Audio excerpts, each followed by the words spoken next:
എല്ലാ കൂട്ടുകാർക്കും നല്ലൊരു ദിവസം ആശംസിച്ചുകൊണ്ട് മാമ്പഴത്തിന്റെ പുതിയ വീഡിയോയിലേക്ക് സ്വാഗതം. നമുക്ക് നേരെ രേവതിയുടെ സച്ചിയുടെ നാളത്തെ നല്ലൊരു വിശേഷം കണ്ടാലോ. അപ്പൊ ഇന്നത്തെ വിശേഷമൊക്കെ ചാനലിനകത്ത് തന്നെ അപ്ലോഡ് ചെയ്തിട്ടുണ്ട് കേട്ടോ. അപ്പൊ അത് എല്ലാവരും കണ്ടു കാണുമെന്ന് ഞാൻ വിശ്വസിക്കുന്നു. അപ്പൊ നമുക്ക് നേരെ നമ്മുടെ രേവതിയുടെ സച്ചിയുടെ നാളത്തെ വിശേഷം കണ്ടാലോ. അങ്ങനെ ഇന്നത്തെ വിശേഷം നമ്മൾ കണ്ടു. ദേവു രേവതിയെ കുറിച്ചുള്ള കാര്യങ്ങളൊക്കെ സച്ചിയോട് വിളിച്ചു പറയാണ്. ഇത് കേൾക്കാത്ത പാടി ഓട്ടം വരെ കളഞ്ഞ് സച്ചി നേരെ ക്ഷേത്രത്തിലേക്ക് ഓടി വരുവാണ്. അങ്ങനെ വരുമ്പം കാണുന്ന കാഴ്ച രേവതി ഇങ്ങനെ ശയനപ്രദക്ഷിണം നടത്തിക്കൊണ്ടിരിക്കുക. പെട്ടെന്ന് സച്ചി അങ്ങ് ഓടി ചെല്ലുവാണ്. ലക്ഷ്മിയമ്മ ഓടി എന്നിട്ട് സച്ചിയോട് ചോദിച്ചു, എന്താ സച്ചി ഇത്, എന്താ അവൾക്ക് പറ്റിയത്? ഇതേ ഇത്രയും കാലമായിട്ട് അവൾ ഇങ്ങനെ ചെയ്ത് ഞങ്ങൾ കണ്ടിട്ടില്ല, ആദ്യമായിട്ടാ ഇങ്ങനെ. ഞാനോ എന്റെ കൃഷ്ണേട്ടൻ ഇന്ന് വരെ ആർക്കും ഒരു ദ്രോഹം ചെയ്തിട്ടില്ല. എന്റെ മക്കളെ അതുപോലെ തന്നെ ഞങ്ങൾ വളർത്തിക്കൊണ്ടുവന്നേ ആദ്യമായിട്ടാ. ഒത്തിരി കഷ്ടതകളും ബുദ്ധിമുട്ടുകളും ഒക്കെ ഞങ്ങൾക്ക് ഉണ്ടായിട്ടുണ്ട്. എന്നിട്ട് പോലും എന്റെ മക്കള് അവർക്കൊരു വിഷമം ഉണ്ടായിട്ടില്ല. കാരണം അതെല്ലാം സഹിച്ച് അവർ മുന്നോട്ട് പോയിക്കൊണ്ടിരുന്നേ. ഇനിയിപ്പോൾ ഒരു നേരത്തെ ആഹാരത്തിനില്ലെങ്കിൽ പോലും അവർ ഞങ്ങളോട് ഒരു പരാതിയും പറഞ്ഞിട്ടില്ല. പക്ഷെ ഇത് കണ്ടു കഴിയുമ്പോൾ എനിക്ക് സഹിക്കാൻ പറ്റുന്നില്ലെന്ന് പറയാം. പെട്ടെന്ന് ദേവി എന്നിട്ട് ചോദിച്ചു, എന്താ സച്ചേട്ടാ ഇത്? ഗജാനന്ദന്റെ കാര്യം അതൊക്കെ ഞങ്ങൾക്ക് അറിയാവുന്ന, അതിനെക്കുറിച്ച് പറഞ്ഞ് സച്ചേട്ടൻ ദേവതയടത്തെ വിഷമിപ്പിച്ചെന്നറിയാം. പക്ഷെ അതൊന്നും അല്ല ദേവതയടത്തെ മനസ്സിൽ ഇപ്പൊ വേറെന്തോ കാര്യമുണ്ട്. അന്ന് ഗജാനന്ദന്റെ കാര്യം ഏട്ടത്തി പറയാതിരുന്നിട്ടുണ്ടെങ്കിൽ അതിന് വ്യക്തമായൊരു കാരണമുണ്ട്. ഒരു പക്ഷേങ്കില് സച്ചേട്ടനെ പോയി ഗജാനന്ദനുമായിട്ട് വഴക്കുണ്ടാക്കാമെന്ന് കരുതിയിട്ടാ പറയാതിരുന്നേ. പക്ഷെ ചേച്ചിയുടെ മനസ്സ് നല്ല മനസ്സായതുകൊണ്ട് അങ്ങനെ ഒരു പക്ഷെ അങ്ങനെയൊക്കെ അറിഞ്ഞിട്ടുണ്ടെങ്കിൽ ഗജാനന്ദനുമായി പോയി വഴക്കിടും. പിന്നീട് സച്ചേട്ടൻ എന്തെങ്കിലും ആപത്ത് പറ്റിയിട്ടുണ്ടെങ്കിൽ ചേച്ചിക്ക് അത് സഹിക്കാൻ പറ്റില്ല. അതുകൊണ്ടാ. പക്ഷെ അതിന്റെ പേരിലാണോ ഇപ്പൊ ചേച്ചിനെ വല്ല വഴക്ക് പറയും എന്തെങ്കിലും ചെയ്തോന്ന് ചോദിക്കാം. ദേവു എനിക്കറിയില്ല, എനിക്ക് എന്താ സംഭവിച്ചെന്ന് അറിയില്ല എന്നും പറഞ്ഞുകൊണ്ട് സച്ചി ഓടി രേവതിയുടെ അടുത്തേക്ക് ചെല്ലുക. രേവതി എന്നും പറഞ്ഞ് വിളിക്കുക. എഴുന്നേക്കെന്ന് പറഞ്ഞിട്ട് പതുക്കെ പിടിച്ച് എഴുന്നേപ്പിക്കുകയാണ്. രേവതി പതുക്കെ എഴുന്നേറ്റു. രേവതിക്ക് നേരെ എഴുന്നേറ്റ് നിൽക്കാൻ പോലും പാടില്ലായിരുന്നു. അങ്ങനെ അവശതയായപ്പായിരുന്നു. പിന്നീട് അങ്ങോട്ട് പിടിച്ചിരുത്തുക. പെട്ടെന്ന് ലക്ഷ്മിയമ്മ ചോദിച്ചു, എന്ത് പറ്റുമോളെ, നിനക്ക് എന്താ പറ്റിയത്, കാരണം എന്താന്ന് ചോദിക്കാം. പെട്ടെന്ന് സച്ചി ചോദിച്ചു, എന്താ രേവതി നിനക്ക് എന്താ സംഭവിച്ചെന്ന് ചോദിക്കും. അപ്പൊ ലക്ഷ്മിയമ്മ ചോദിച്ചു, അല്ല മോനൊന്നും അറിയത്തില്ലേ, അവൾക്ക് എന്താ പറ്റിയെന്ന് അറിയില്ലേ? ഞങ്ങൾ കരുതി നീ എന്തെങ്കിലും പറഞ്ഞുകൊണ്ടായിരിക്കും അവൾ ഇങ്ങനെയൊക്കെ ചെയ്തതെന്ന്. ഇല്ലമ്മ എനിക്കറിയില്ല, ഞാൻ രാവിലെ പോയതാ, എനിക്ക് എന്താ നടന്നതെന്നൊന്നും അറിയില്ല എന്ന് പറയാം. ഒരുപക്ഷെ ഇനിയിപ്പോ വീട്ടിൽ എന്തെങ്കിലും പ്രശ്നം ഉണ്ടോന്ന് അറിയത്തില്ല. ഇനിയിപ്പോ അമ്മയോ മറ്റാരെങ്കിലോ എന്തേലും പറഞ്ഞോന്ന് അറിയില്ലോ. രേവതിയോട് ചോദിച്ചു, എന്താ രേവതി നിനക്ക് എന്താ പറ്റിയത്, നീ എന്താണ്ടേലും തുറന്നു പറയാം എന്നോട്. ഒന്നുമില്ല എന്ന് പറയാ എന്നും പറഞ്ഞ് പൊട്ടി കരയുവാണ്. ഈ കരച്ചിൽ കണ്ടപ്പോ സച്ചിക്ക് സഹിച്ചില്ല.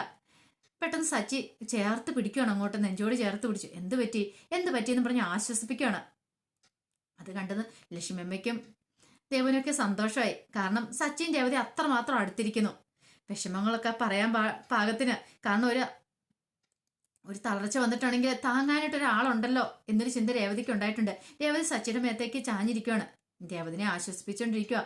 സച്ചി ഈ സമയത്താണ് തിരുമേനി വന്നിട്ട് പറഞ്ഞു, ആദ്യമായിട്ട് ഞാൻ രേവതി ഇങ്ങനെ കരഞ്ഞു കാണുന്നത്. ഇത്രയും കാലം ഇവിടെ വളർന്ന കുട്ടിയാ, ഇന്ന് വരെ ആ കണ്ണ് നിറഞ്ഞ് ഞാൻ കണ്ടിട്ടില്ല. എപ്പോഴും ചിരിച്ചു മുഖത്തോടെ നടക്കുള്ളൂ. പക്ഷെ ആദ്യമായിട്ട് ഇങ്ങനെ കരഞ്ഞുകൊണ്ടിരിക്കുന്നു. അതിനകത്ത് എന്തോ ഒരു കാരണമുണ്ട്.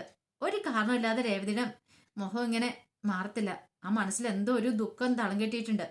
ഒരു കാര്യം പറയാം സച്ചി, നിനക്ക് കിട്ടിയ ഏറ്റവും വലിയ പുണ്യ രേവതി. ഇവളെപ്പോലുള്ളൊരു മോളെ ഭാര്യയായിട്ട് കിട്ടാനായിട്ട് നീ പുണ്യം ചെയ്യണം.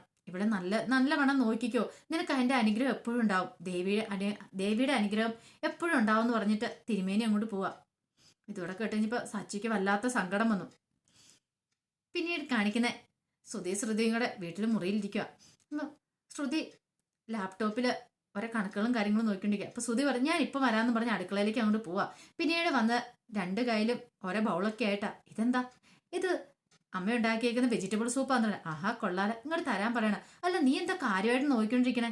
അല്ല ഈ മാസത്തെ ബ്യൂട്ടി പാർലറിലെ കണക്കുകളൊക്കെ നോക്കിക്കൊണ്ടിരിക്കുകയെന്ന് പറയാം. അതെ ഭയങ്കര ചിലവായി ഈ മാസം ബ്യൂട്ടി പാർലറിലേക്ക് കുറെ ചിലവധികമായിപ്പോയി. കുറെ സാധനങ്ങളൊക്കെ വാങ്ങിയെന്ന് പറയാം. അടുത്ത മാസം മുതലൊന്ന് ചുരുക്കണമെന്ന് പറയാം. അതെന്തിനാ ചുരുക്കണേ? അല്ല അമ്മയ്ക്ക് ക്യാഷ് കൊടുക്കണമല്ലോ, പലിശ അടയ്ക്കണ്ടേ, ബ്യൂട്ടി പാർലറിന് വേണ്ടിയിട്ട് മേടിച്ച പൈസയൊക്കെ അടയ്ക്കണ്ടേ. ഓ അതാണോ? നീ അതൊന്നും ഓർത്ത് പേടിക്കണ്ട. അതെ ബിസിനസ് നീ വിപുലമാക്കാൻ നോക്ക്, ഒന്നിനും ഒരു കുറവ് വരുത്തണ്ട. പിന്നെ പൈസയുടെ കാര്യം അത് അമ്മ എങ്ങനെയും മാനേജ് ചെയ്തോളൂന്ന് പറയാം. അല്ല അമ്മയ്ക്ക് പലിശ കൊടുക്കണ്ടേ, അതൊക്കെ അമ്മ എങ്ങനെയും തീരുമാനം നടത്തിക്കോളും. കാരണം ശ്രുതിക്ക് എങ്ങനെയാണ് സ്വന്തം കാര്യം സിന്താബ, തന്റെ കാര്യങ്ങൾ എങ്ങനെയും നടന്ന് മുന്നോട്ട് പോയാൽ മതി. ബാക്കി കാര്യങ്ങളൊക്കെ അമ്മ എങ്ങനെയും മാനേജ് ചെയ്യട്ടെ. അതൊന്നും തനിക്കറിയേണ്ട കാര്യങ്ങളല്ല. തന്റെ കാര്യം കഴിഞ്ഞല്ലോ, ആ ഒരു ചിന്ത മാത്രം ശ്രുതിക്കുണ്ടായിരുന്നുള്ളൂ. നമുക്കത് കാണുമ്പോൾ തന്നെ നല്ല ദേഷ്യം വരും. ശ്രുതിയുടെ ആ സംസാരമൊക്കെ കേട്ട് കഴിയുമ്പോൾ. പിന്നീട് ശ്രുതിയോട് പറഞ്ഞ് കുടിക്കാൻ പറയണം. രേവതി ഇത് കുടിച്ചു നോക്കിയിട്ട് പറഞ്ഞു, ഇത് അമ്മ ഉണ്ടാക്കിയതാണെന്ന് ചോദിക്കും. അതെന്താ? അല്ല അത് മനസ്സിലായെന്ന് പറയാം. അതെന്തുപറ്റി അങ്ങനെ? അല്ല രേവതി ഉണ്ടാക്കുകയാണെങ്കിൽ കുറച്ചുകൂടെ നല്ല ടേസ്റ്റ് ആയിരുന്നു പറയും. ഓ അപ്പോൾ അമ്മ ഉണ്ടാക്കിയതൊന്നും കൊള്ളത്തില്ലേന്ന് ചോദിക്കും. അമ്മ ഉണ്ടാക്കുന്ന കൊള്ളത്തില്ലെന്നല്ല പറഞ്ഞേ, പക്ഷെ രേവതിക്ക് നന്നായിട്ട് ഫുഡ് ഉണ്ടാക്കാൻ അറിയാം. അതെ അവളുടെ കേക്കുകൾ നീ ഇത് പറയണ്ടെന്ന് പറയാ. അതെന്താ, നല്ല കാര്യം ചെയ്ത് കഴിയുമ്പോൾ നമ്മൾ നന്നായിട്ടൊന്ന് പ്രശംസിക്കണ്ടേന്ന് ചോദിക്കും. വേണ്ട വേണ്ട, ഇനി അതും കൂടി അവള് കേട്ടിട്ടുണ്ടെങ്കിൽ അവള് നിരത്തങ്ങ് നിൽക്കത്തില്ല. അതെ അവളോട് അധികം സംസാരിക്കാനൊന്നും പോകണ്ട നീ, അവളുടെ അത്ര ശരിയല്ല എന്ന് പറയാളോ, അവളുടെ സംസാരമൊന്നും അത്ര ശരിയല്ല എന്ന് പറയാം. അല്ല അത് പിന്നെ ഞാൻ പറഞ്ഞല്ലോ, അതെ അവൾക്ക് ഇപ്പം ആഹാരമൊക്കെ ഉണ്ടാക്കാൻ അറിയാം, പക്ഷെ അതിനേക്കാൾ 100 മടങ്ങ് കഴിവ് നിനക്കില്ലേന്ന് ചോദിക്കും. എനിക്കോ, എനിക്കെന്ത് കഴിവോ? നിനക്ക് യോഗ ചെയ്യാൻ അറിയാം, ഡാൻസ് പ്രാക്ടീസ് അറിയാം, അല്ല ഡാൻസ് കളിക്കാൻ അറിയാം, അതേപോലെ തന്നെ ബ്യൂട്ടീഷ്യൻ അറിയാം. പക്ഷെ രേവതിക്ക് ആ പാടെ ഒന്ന് മാത്രമേ അറിയത്തുള്ളൂ, ഫുഡ് ഉണ്ടാക്കാനായിട്ട്. അതൊരു നല്ല കഴിവല്ലേ, അതൊരു കഴിവ് തന്നെയാ എന്ന് പറയണ. ഇത് കേട്ടതും ശ്രുതിക്ക് അത്രയ്ക്ക് അങ്ങോട്ട് ഇഷ്ടപ്പെട്ടില്ല. ഈ സമയം രേവതിനെയും കൊണ്ട് പുറത്ത് സച്ചി വരുവാണ്. രേവതിക്ക് കാറിൽ നിന്ന് ഇറങ്ങിയിട്ട് നടക്കത്തില്ല, അപ്പൊ അതൊക്കെ പിടിച്ച് അകത്തേക്ക് കയറ്റിക്കൊണ്ട് വരുവാണ്. അങ്ങനെ വന്നപ്പോ തന്നെ ചന്ദ്രമതി ഒരു നിപ്പുണ്ടായിരുന്നു. അങ്ങനെ ചന്ദ്രമതി കണ്ടത് ശ്രുതിയല്ല സച്ചി വന്നിട്ട് ചോദിച്ചു, എന്താമ്മേ ഇവിടെ എന്താ സംഭവിച്ചെന്ന് ചോദിക്കും. എന്ത് സംഭവിക്കാൻ? അല്ല രേവതിയോട് നിങ്ങൾ എന്താ പറഞ്ഞെന്ന് ചോദിക്കുക. രേവതിയോട് ഞാൻ എന്ത് പറയാൻ, ഞാനൊന്നും പ്രത്യേകം പറഞ്ഞില്ലെന്ന് പറയും. ഒന്നും പറയാതെ അവൾ ഇങ്ങനെ ചെയ്യത്തില്ലോ. അല്ല ഇവളെന്തേലും ചെയ്താൽ ഞങ്ങളിപ്പോ എന്ത് ചെയ്യാനാ? രേവതിയുടെ ദേഹത്തൊക്കെ ശയനപ്രദക്ഷിണം നടത്തിയതിന്റെ അഴുക്കും ദേഹമൊക്കെ നനഞ്ഞിരിക്കുന്നുണ്ടായിരുന്നു. രേവതിയുടെ മട്ടും ഇപ്പോൾ കണ്ടപ്പം ചന്ദ്രമതിക്ക് തോന്നി എന്തോ ഒരു പ്രശ്നമുണ്ടെന്ന്. അല്ല ഇവൾക്ക് എന്താ പറ്റിയ ഞങ്ങൾ എങ്ങനെ അറിയാനെന്ന് ചോദിക്കും. അതെ ഇവളുടെ മനസ്സ് വേദനിച്ചിട്ടുണ്ടെങ്കിൽ അത് നിങ്ങളായിരിക്കും കാരണം. ഇവിടെ വേറെ ആരും ഇല്ലല്ലോ, വേറെ ആരും വേദനിപ്പിക്കില്ലെന്ന് പറയാം. നിങ്ങൾ ഒറ്റ ഒരുത്തിയായിരിക്കും എന്ന് പറയാം. ഈ സമയത്ത് ശ്രുതിയും കൂടെ ഒച്ചപ്പാട് കേട്ട് പുറത്തേക്ക് ഇറങ്ങി വന്നേ. ശ്രുതി ചോദിച്ചു എന്തമ്മേ കാര്യം? ആർക്കറിയാം, ദേ ഇവന്റെ ഭാര്യ ആരോ എന്തോ പറഞ്ഞുകൊണ്ട് വന്നു കിടന്ന് തുള്ളുന്ന കണ്ടില്ലേ, എന്താണ് പ്രശ്നം? ഓഹോ നീ പ്രശ്നം തീർക്കാൻ വന്നാണെന്ന് ചോദിക്കണം. ദേ ഒരക്ഷരം മിണ്ടിപ്പോയക്കല്ല, നിന്നോട് എന്തേലും പറഞ്ഞിട്ടുണ്ടെങ്കിൽ നീ അങ്ങോട്ട് പറഞ്ഞാൽ മതി കേട്ടല്ലോ ശ്രുതി, ഇടയ്ക്ക് കയറാൻ പറ്റില്ല, ഞാൻ അമ്മയോടെ സംസാരിച്ചെന്ന് പറയും. ഈ സമയം ചന്ദ്രമതി എനിക്കറിയില്ലെന്ന് പറഞ്ഞില്ലേ, അതെ വെറുതെ പറയണ്ട, നിങ്ങൾക്ക് അറിയില്ലാതെ ഒന്നും സംഭവിക്കില്ല എന്ന് പറയാ. ഓഹോ അപ്പൊ ഞാൻ എന്തോ പറഞ്ഞെന്ന് പറഞ്ഞല്ലേ? അതെ നിങ്ങൾ എന്തോ പറഞ്ഞിട്ടാ, അപ്പൊ നീ പറയുന്നതിനൊന്നും കുഴപ്പമില്ലല്ലേ? നിനക്ക് ഇവിടെ എന്തൊക്കെ പറയുന്ന കേൾക്കാം. കഴിഞ്ഞ ദിവസമൊക്കെ എന്തൊക്കെയായിരുന്നു ഇവിടെ, അവളെ അടിക്കാൻ വരെ ചെന്നല്ലേ, എന്നിട്ട് ഇപ്പൊ അവൻ ഏതാണ്ട് വലിയ രേവതി എന്താ വലിയ സംഭവം എന്നും പറഞ്ഞ് വന്നിരിക്കുന്നു. പൊക്കോണം എന്റെ കൺമണി എന്ന് പറയാം. അതെ ഞാൻ ഭർത്താവ്, ഞാൻ അങ്ങനെ പലതും പറഞ്ഞിരിക്കും, അത് ഏറ്റുപിടിക്കാൻ നിങ്ങൾ നിൽക്കണ്ട. പറഞ്ഞു കേട്ടല്ലോ, ഞാൻ പറഞ്ഞെന്ന് പറഞ്ഞോണ്ട് അതിന്റെ ഒപ്പം നിങ്ങൾ നിൽക്കണ്ട, നിങ്ങൾക്ക് പറയാനുള്ള അവകാശമൊന്നും ഇല്ലെന്ന് പറയാ. ഇവളെ എന്റെ ഭാര്യ, ഞാൻ ചിലപ്പോൾ ഇവിടെ വഴക്ക് പറഞ്ഞിരിക്കും എന്നും പറഞ്ഞോണ്ട് വേറുള്ളവരെ ഇവളുടെ മേലെ തലയിലേക്ക് കയറാൻ നിൽക്കണ്ടെന്ന് പറയാം. ഇത് കേട്ടപ്പോ സുധീർ ഓ പിന്നെ എന്തൊരു സ്നേഹം ഭാര്യയോട്. ദേ ഒരു കാര്യം ഞാൻ പറഞ്ഞു, ഒറ്റ എണ്ണം അങ്ങ് വെച്ച് തന്നാണ്ടല്ലോ. പെട്ടെന്ന് ചന്ദ്രമതി പറഞ്ഞു അതെ നിങ്ങൾ കയറി പൊക്കോ, ഷോപ്പിങ്ങിന് പോകാനുള്ളല്ലേ ശ്രുതി, റെഡിയാവാൻ പറയാണ്. ഇത് കേട്ടപ്പം വാ ശ്രുതി എന്ന് പറഞ്ഞ് ശ്രുതിനെയും കയറ്റിക്കൊണ്ട് അകത്തേക്ക് പോവാ. ചന്ദ്രമതിയോട് പറഞ്ഞു അതെ ഒരു കാര്യം ഞാൻ പറഞ്ഞേക്കാം, മേലാല് രേവതിയോടെ ആരെങ്കിലും എന്തേലും പറഞ്ഞ് അവളുടെ മനസ്സ് വേദനിപ്പിച്ചാണ്ടല്ലോ, ഒറ്റ ഓണത്തിന് ഞാൻ വെറുതെ വിടത്തില്ല, നന്ദിയില്ലാത്തങ്ങള്. വാ രേവതി എന്ന് പറഞ്ഞോണ്ട് കയ്യെ പിടിച്ച് അകത്തേക്ക് കയറ്റിക്കൊണ്ട് പോവാം. പിന്നെ ഒരു രേവതി സ്നേഹം പോലും കണ്ടാലും മതി. ഈ സമയം മുറിക്കകത്തേക്ക് ചന്ദ്രമതി ചെല്ലുവാണ്. പിന്നീട് ആ കാര്യം ഓർത്തെ പെട്ടെന്ന് തന്നെ ശ്രുതിയുടെ അടുത്തേക്ക് എന്നും ശ്രുതിയോട് വന്ന് നമുക്ക് പോയാലും വളരെന്ന് ചോദിക്കാണ്. എന്നാ ശരി പോകാം. അല്ല എങ്ങോട്ടാ? ഷോപ്പിങ്ങിന് പോകുന്ന കാര്യമാണ്, അന്ന് ഞാനും വരാൻ പറയണ. അതെ നീ വരണ്ട, നിനക്കെന്ന് ജോലിയുള്ളല്ലേ എന്ന് ചോദിക്കും. ശ്രുതി പറഞ്ഞ് ലീവ് എടുക്കണ്ട ശ്രുതി, വെറുതെ എന്തായാലും ലീവ് എടുക്കുന്നേ. അപ്പൊ നിങ്ങൾ ഷോപ്പിങ്ങിന് പോവാന്ന്? ഷോപ്പിങ്ങിന് പോവല്ല, പലിശക്കാരന്റെ പൈസ കൊടുക്കണ്ടേ. അതൊരു പക്ഷെ അവരുടെ മുന്നിൽ വെച്ച് പറയാൻ പറ്റുമല്ലോ പലിശക്കാരന്റെ പൈസ കൊടുക്കാൻ പോകുന്നതെന്ന്, അതുകൊണ്ടാ ഷോപ്പിങ്ങിന് പോവാന്ന് പറഞ്ഞ് ഞാനും ശ്രുതിയും കൂടെ പൊക്കോളാന്ന് പറയാ. നീ ജോലിക്ക് പോകാൻ പറയണം. ശരിയെന്ന് പറഞ്ഞിട്ട് ശ്രുതി അങ്ങോട്ട് പോവാണ്. ഈ സമയം രേവതിനെ പതുക്കെ കൊണ്ട് മുറി കൊണ്ട് ഇരുത്തി. രേവതി വെച്ച് എന്താ പറ്റി രേവതി നിനക്ക് പറ്റിയത്, എന്താണെങ്കിലും എന്നോട് തുറന്നു പറയാന്ന് പറയാണ്. പക്ഷെ രേവതി ഒന്നും മിണ്ടിയില്ല. ഒന്നുമില്ല അമ്മ എന്തേലും പറഞ്ഞോന്ന് ചോദിക്കും. ഒന്നുമില്ല എന്ന് പറയാണ്. രേവതി മനസ്സിലാതുണ്ട്, പക്ഷെ രേവതി ഒന്നും പറഞ്ഞില്ല. നിനക്ക് എന്തോ കാര്യമായിട്ട് പ്രശ്നമുണ്ട്, നീ സത്യം ഒന്നും തുറന്നു പറയുന്നുണ്ടോ എന്നും ചോദിച്ചോണ്ട് സച്ചി രേവതിയോട് ദേഷ്യപ്പെടുക. പെട്ടെന്ന് സച്ചിയുടെ ഫോൺ ബെല്ലടിച്ചു. നോക്കിയപ്പോ ഒരു കസ്റ്റമറാ വിളിക്കണേ. അതെ ശരി സാർ, ഞാൻ ഇപ്പൊ തന്നെ വരാന്ന് പറയണം. അതൊരു ഓട്ടം വന്നിട്ടുണ്ട്, ഞാൻ പോയിട്ട് വരാം, നീ ഇവിടെ റെസ്റ്റ് എടുക്ക്, കുറച്ചു നേരം കിടക്കാൻ പറയണം. അതും പറഞ്ഞങ്ങ് പോയി. രേവതി അവിടെ ഇങ്ങനെ ആ നിലത്ത് അങ്ങനെ ഇരിക്കുവാണ്. എന്ത് ചെയ്യണമെന്ന് അറിയത്തില്ലാത്തൊരവസ്ഥയില് രേവതിയുടെ മനസ്സിൽ കൂടെ ഇങ്ങനെ പല കാര്യങ്ങളും കടന്നു പോയിക്കൊണ്ടിരിക്കുക. കാരണം അമ്മ പറഞ്ഞ ഓരോ വാക്കുകൾ അച്ഛനെ കുറിച്ച് പറഞ്ഞ്, പിന്നെ അത് മാത്രമല്ല ദേവുവിനെ കുറിച്ച് പറഞ്ഞ്, അതൊക്കെ ഓർത്തപ്പോൾ രേവതിയുടെ കണ്ണുകൾ അറിയാമെന്ന് അറിഞ്ഞു പോയി. ഇതിന് മാത്രം താൻ എന്ത് പാവം ചെയ്തു, തന്റെ അച്ഛനുണ്ടായിരുന്നെങ്കിൽ ഒരു പക്ഷേങ്കിൽ തനിക്ക് ഈ അവസ്ഥ ഉണ്ടാവില്ലായിരുന്നു. അതൊക്കെ ഓർത്തപ്പം കരച്ചിൽ നിയന്ത്രിക്കാൻ പറ്റില്ല രേവതിക്ക്. വല്ലാത്ത സങ്കടമായി. രേവതി പതുക്കെ അങ്ങോട്ട് കയറി കിടക്കുവാണ്. കാരണം രേവതിയുടെ ശരീരമൊക്കെ ആ പടം തടന്നു പോയിട്ടുണ്ടായിരുന്നു. വല്ലാത്തൊരു ക്ഷീണം തോന്നി. ഈ സമയത്ത് ശ്രുതിയും ചന്ദ്രമതിയും കൂടെ പുറത്തേക്ക് പോവാണ്. അപ്പം സച്ചി പോവാനായിട്ട് കാർ എടുക്കുന്നുണ്ടായിരുന്നു. അല്ല നീ ഈ കാറാണോ വിളിച്ചെന്ന് നോക്കി. ഞാൻ ആ കാർ വിളിച്ചിട്ടൊന്നും ഇല്ലാന്ന് പറയണം. ഞാനോടത്ത് ഇനിയിപ്പോൾ അവൻ്റെ കൂടെ കയറി പോകാനാണെന്ന്. അല്ലമ്മേ ഞാൻ വേറെ കാർ ബുക്ക് ചെയ്തിട്ടുണ്ടെന്ന് പറയാം. അല്ലമ്മേ ഞാൻ ഒരു കാര്യം ചോദിച്ചാൽ രേവതിക്ക് എന്ത് പറ്റിയെന്ന് നോക്കും. ആർക്കറിയാം എന്ത് പറ്റിയതാന്ന്. അല്ല ദേഹത്തൊക്കെ അപ്പടി ചെളിയൊക്കെ ഉണ്ടല്ലോ, എന്താ സംഭവിച്ചെന്ന് ആർക്കറിയാം. അതെ അവളോടൊന്നും ചോദിക്കാൻ പോയിരിക്കാൻ നല്ലത്. അഹങ്കാരം പിടിച്ച സാധനമാണേ. മോളധികം സംസാരിക്കാനൊന്നും പോകണ്ട കേട്ടോ എന്ന് പറയണം. അപ്പോഴാണ് ശ്രുതിയുടെ ഫോൺ ബെല്ലടിച്ചേ. പെട്ടെന്ന് ശ്രുതി പറഞ്ഞു, അതെ ആ കാർ ടാക്സിക്കാരനാന്ന് തോന്നി വിളിക്കുന്നത്, വാ നമുക്ക് പോകാമെന്ന് പറഞ്ഞുകൊണ്ട് അവരങ്ങോട്ട് പോവാണ്.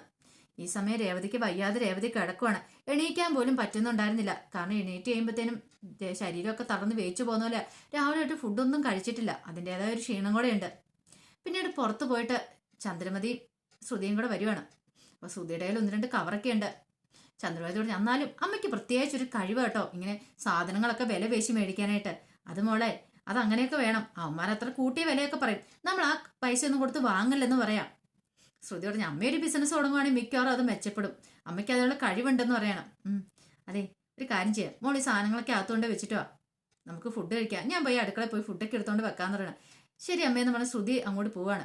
അങ്ങനെ ചന്ദ്രമതി അടുക്കളയിലേക്ക് ചെന്നു. അടുക്കളയിൽ ചെന്ന് നോക്കിയപ്പം പാത്രങ്ങളെല്ലാം കഴുകി കമത്തിയിരിക്കുന്നു. ഇതെന്താ ഇവിടെ ഒന്നും ഉണ്ടാക്കിയില്ലേ?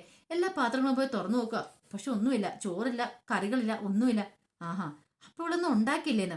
നേരെ രേവതിയുടെ മുറിയിലേക്ക് അങ്ങോട്ട് ചെല്ലുവാണ്. നോക്കിയപ്പോൾ രേവതി അവിടെ കിടക്കുവാണ്. പെട്ടെന്ന് നമ്മൾ ചെന്ന് കുളിച്ചു.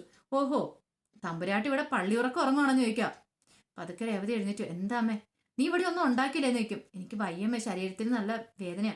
ശരീരത്തിന്റെ വേദന ആ അടവൊക്കെ നിന്റെ മനസ്സിൽ വെച്ചാൽ മതി. അതെ മര്യാദയ്ക്ക് അടുക്കള ഒന്നും ഉണ്ടാക്കാൻ നോക്കാൻ പറയാണ്.